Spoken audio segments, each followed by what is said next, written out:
Saudamos nossos amigos e irmãos com a graça e a paz do Senhor Jesus. É muito bom podermos novamente estar juntos para estudarmos a Bíblia. Somos agradecidos a Deus por Ele permitir termos mais um dia de vida e também mais estes momentos que passamos juntos, conhecendo um pouco mais do que Deus tem a falar a cada um de nós. Agradecemos a todos vocês, amigos e irmãos que escrevem para o canal Hora Tranquila, vocês que são inscritos no canal, vocês que compartilham os estudos, enfim, todos vocês são importantes para nós e também mais importantes ainda para Deus. Queremos aqui mandar um alô para vocês que nos escrevem dizendo de onde acompanham. Maria Valdenir é de Campinas, São Paulo. Maria de Lourdes é de Juiz de Fora, em Minas Gerais. Regina Arpini é de Jacaraípe, na Serra, Espírito Santo. Márcia Araújo é de São Paulo. Eliene é de Itapetinga, na Bahia. Fátima de Goianésia, em Goiás. E todos os demais que escrevem, nós agradecemos e mandaremos sempre um alô para vocês. Iremos orar. Eterno Deus e Pai que estás nos céus, te damos graças por este dia que estamos tendo e também por este momento que vamos ter para estudar a Tua Palavra. Pedimos que o Teu Espírito Santo seja concedido a cada um de nós. Ajuda-nos, ó Pai, a entendermos e também colocarmos em prática em nossa vida. Abençoa todos os nossos irmãos e amigos onde quer que se encontram, aqueles que nos pedem orações. Tu os conheces, sabes as lutas, os problemas, as necessidades que cada um enfrenta. Faça, Senhor, a Tua vontade e não a nossa, em nome de Jesus. Amém. Nós estamos dando sequência ao estudo que iniciamos aqui no domingo, falando a respeito de brincar com Deus. E tivemos aqui exemplos claros, de reis, governantes e também do povo de Judá que brincava com Deus. Nós não podemos, amigos e irmãos, de maneira alguma brincar com Deus. Deus é santo. Deus, Ele é conhecedor de todas as coisas. Desde antes de nós nascermos, Ele já nos conhece, Ele já sabia quem nós seríamos, Ele sabe tudo a nosso respeito. Então nós não podemos brincar com Deus, principalmente nós que somos cristãos, que aceitamos a Jesus em nossa vida. Nós precisamos procurar viver os ensinamentos que Ele nos deixou em Sua palavra, que são ensinamentos que nos conduzem para a vida eterna. Infelizmente, a maioria dos cristãos acham que não dependem de Deus, que não precisam dele, somente no momento de desespero, então correm a Deus. E aí querem que Deus resolva naquele mesmo instante o problema que ele está enfrentando. Então, o estudo que nós estamos fazendo está nos mostrando que Deus, Ele, um momento, numa hora, Ele vai executar os seus juízos. Assim como executou o juízo sobre os reinos que nós citamos aqui esta semana e que passaram, assim também Deus Ele vai executar o seu juízo quando Jesus voltar. Ele vai pagar, retribuir a cada um conforme as suas obras. Aqueles que viveram o cristianismo em sua vida, que se dedicaram a viver o amor de Deus, aonde quer que ele estivesse, aonde quer que ele esteja neste momento, claro que receberão a recompensa da vida eterna, mas aqueles que recusaram e que não quiseram viver o amor de Deus em sua vida para com as pessoas que estão ao seu redor, receberão também a recompensa da morte eterna. Infelizmente, esta é a realidade que nós estamos vivendo agora. Deus, amigos e irmãos, Ele é um Deus de vitória. Deus, Ele não conhece derrota. Assim como Jesus veio a este mundo e venceu o inimigo em todas as tentações que Ele passou, e depois na cruz do Calvário, Jesus venceu o inimigo, na sepultura, Jesus venceu a morte. Deus, Ele não conhece derrota.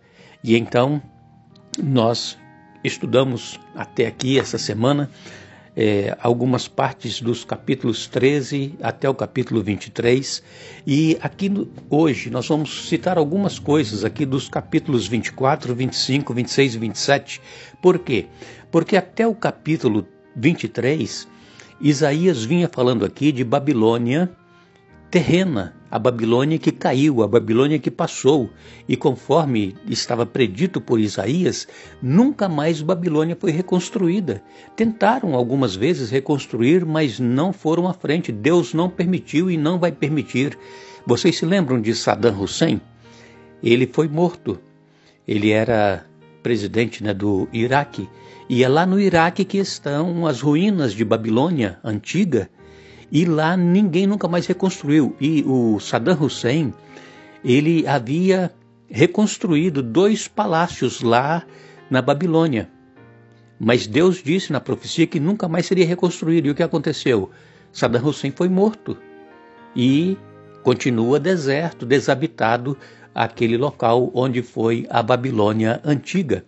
E agora, então, a partir do capítulo 24 até o 27, o profeta Isaías vem falando aqui da Babilônia espiritual, mas acima de tudo fala a respeito do grande dia em que Jesus irá voltar e estabelecerá para sempre o seu reino. Nós vemos aqui no capítulo 24 de Isaías, ele começa dizendo assim: vejam, o Senhor está prestes a destruir a terra e transformá-la num enorme deserto. Ele devasta sua superfície e dispersa seus habitantes, sacerdotes e povo, servos e senhores, servas e senhoras, os que compram e os que vendem, os que emprestam e os que tomam emprestado, credores e devedores, ninguém será poupado. A terra será completamente esvaziada e saqueada. O Senhor falou. E quando isso vai acontecer? Exatamente na vinda do Senhor Jesus. Nós citamos aqui esta semana aquele sonho que o rei Nabucodonosor teve daquela estátua, e era dividido por partes, cabeça de ouro, os braços e o peito de prata, os quadris de bronze, as pernas de ferro, e lá nos pés misturado ferro com barro. E então, quando veio uma pedra cortada sem mão, e essa pedra bateu nos pés da estátua, esmiuçou toda a estátua e se tornou um grande monte. Aquela pedra vista no sonho por Nabucodonosor é a volta do Senhor Jesus, que vai acabar com tudo isso. Todos os reinos que hoje existem, todos os países, os governantes, tudo isso vai ser destruído quando Jesus voltar, e que está muito próximo. O que nós vemos acontecendo, irmãos, ao nosso redor, são sinais claros dos cumprimentos das profecias que o próprio Senhor Jesus disse em Mateus capítulo 24, capítulo 25. Conheça um pouco dessas profecias de Jesus e que estão se cumprindo agora. E então, este sofrimento que nós passamos aqui neste mundo está muito próximo de chegar ao seu final. E o que vai acontecer então, quando Jesus voltar? Em Apocalipse capítulo 20, diz assim: então vi um anjo descer do céu, trazendo na mão a chave do abismo e uma grande corrente. Ele prendeu o dragão, a antiga serpente, que é o diabo, Satanás, e o acorrentou por 1000 anos. O anjo lançou no abismo, o fechou e pôs um lacre na porta, de modo que ele não pudesse mais enganar as nações até que terminassem os 1000 anos. Depois disso é necessário que ele seja solto por um pouco de tempo. O capítulo 20, aqui, amigos e irmãos, fala exatamente do momento em que Jesus voltar a esta terra para buscar os salvos. Quando forem arrebatados e levados para os céus, os salvos passarão 1000 anos nos céus com Jesus. Está aqui em Apocalipse 20. E durante este período de 1000 anos, diz aqui que Satanás vai ser acorrentado, mas é porque ele não vai ter ninguém a quem tentar. Este mundo estará um caos, estará deserto, não haverá nenhuma pessoa, nenhum ser humano vivo, nenhuma alma vivente haverá na terra. Somente o diabo e os seus anjos. Eles não vão ter a quem tentar, ficarão presos a este mundo, que será um abismo, será trevas. E então, depois de 1000 anos, quando a Cidade Santa estiver descendo com os salvos para se estabelecer aqui neste mundo, essa terra vai ser purificada pelo fogo e pelo enxofre. E então a Cidade Santa descerá e se estabelecerá exatamente onde é o Monte das Oliveiras, onde Jesus tanto orou e agonizou antes dele ir para o Calvário. Ali será a nova Cidade Santa, a Nova Jerusalém. Estará exatamente ali. E então, neste momento em que a Cidade Santa estiver descendo, os ímpios que estarão mortos durante 1000 anos, ressuscitarão e serão então queimados juntamente com o diabo e seus anjos. Nunca mais haverá pecado, nem raiz, nem ramo de pecado. Nunca mais, amigos e irmãos, haverá sofrimento na nova terra, no novo céu, que será estabelecido aqui nesta terra. E aqui nós viveremos para todo o sempre.